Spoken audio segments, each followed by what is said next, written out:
Bukas na dyan, tiba kami sumulong.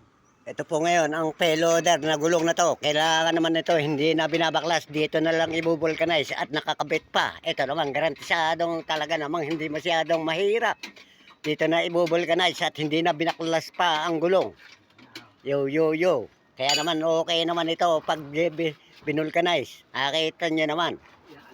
Inaalis na. Isang tao lang ang bumabaklas dito. Minsan tinutulungan ko naman pag wala akong ginagawa. Yo, yo, yo.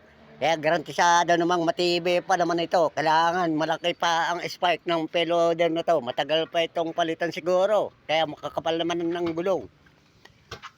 Kahit mabigat naman ito, okay pa naman. Wala pa naman butas siya.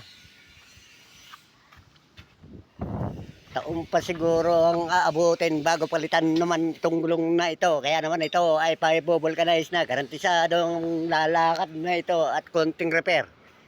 Okay na ang takbo nito at magtatrabaho na siya.